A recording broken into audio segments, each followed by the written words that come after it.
জীবন একটি সুন্দর যাত্রা আর প্রতিটি পদক্ষেপই হচ্ছে নতুন নতুন অভিজ্ঞতা। আসসালামু আলাইকুম এভরিওয়ান, সবাই কেমন আছেন? আশা করছি সবাই ভালো আছেন। আমি আলহামদুলিল্লাহ ভালো আছি। প্রতি শুক্রবার একটি বড় ভিডিও নিয়ে আপনাদের মাঝে হাজির হই। তার ওই ধারাবাহিকতায় আজকে একটি বড় ভিডিও নিয়ে আপনাদের মাঝে হাজির হলাম।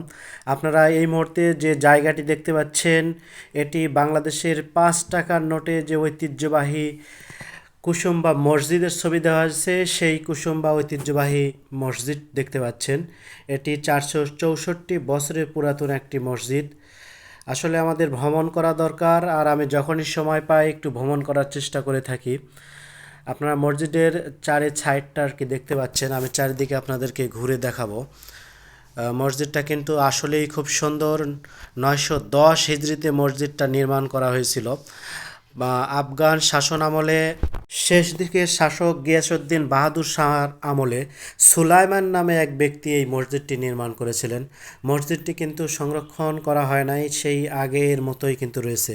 এবং এখনও কিন্তু এখানে নিয়মিত প্রতি 5 ওয়াক্ত নামাজ কিন্তু আদায় হয়ে থাকে। আমি সকালে গিয়েছিলাম, যার কারণে কিন্তু লোকজন খুবই কম ছিল। তবে শুক্রবারে কিন্তু আমি যেটুকু শুনলাম, এখানে কিন্তু প্রচুর লোকজনের আগমন ঘটে থাকে, লোকজন নামাজ আদায় করে থাকে সকালবেলা। আর প্রচণ্ড গরম, যার কারণে 2-4 জন লোকজন এসেছে। দেখতে পাচ্ছেন এই যে 910 হিজড়িতে হচ্ছে এখানে প্রতিষ্ঠা লেখা রয়েছে। আমি মসজিদের ভিতরে এই মুহূর্তে অবস্থান করছি, আপনারা দেখতে পাচ্ছেন। ভেতরে কিন্তু খুব সুন্দর কারুখর্জিত, আসলে প্রাচীনকালের নির্মাণ, বুঝতে পারতেছেন। 910 হিজড়ি মানে কত পুরাতন, প্রায় 500 বছরের পুরাতন একটি মসজিদ। এখানে 5 ওয়াক্ত নামাজ পড়ে।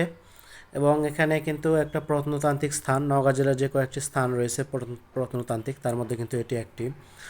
আসলে জায়গাটা খুবই সুন্দর, খুবই ভালো লাগলো, যেহেতু একটি ঐতিহাসিক জায়গা এবং একটি ধর্মীয় জায়গা। দেখলেন ভেতরে কি একটা অবস্থা, গম্বুজগুলো কত সুন্দরভাবে নির্মাণ করা হয়েছে। এবং একদম মানে সেই পুরাতন ধাঁচের পুরাতন সব কিছুই রয়েছে, নতুনভাবে কোনো কিছু করা হয় নাই, শুধু ফ্যান ট্যান লাগানো হয়েছে। দেখতে পাচ্ছেন আপনারা বাইরের অংশ দেখতে পাচ্ছেন। মসজিদটা সুন্দর এবং ছোট, সামনে কিন্তু 3টা গম্বুজ দেখতে পাচ্ছেন। এবং এখানে একটা দিঘি রয়েছে, অনেক বড় একটা দিঘি, এবং দিঘির হচ্ছে পশ্চিম পাড়েই এই মসজিদটি অবস্থিত। যারা নওগাঁ এবং রাজশাহীর লোকজন, তারা হচ্ছে অনায়াসে এখানে আসতে পারবেন। নওগাঁ থেকে আসতে আপনার মান্দা ফেরিঘাট থেকে মাত্র 2 কিলোমিটার আপনার দক্ষিণে। এবং রাজশাহী থেকে যারা আসবেন তো অনায়াসে আসতে পারবেন। রাজশাহীর নওগাঁ হাইওয়ের পাশে কুসুম্বা গ্রামে এটি অবস্থিত। দেখতে পাচ্ছেন অনেক বড় একটা সুবিশাল দিঘি এখানে রয়েছে, দিঘিটি আপনারা দেখতে পাচ্ছেন। আসলে জায়গাটা খুব সুন্দর, আপনারা চাইলে ঘুরতে আসতে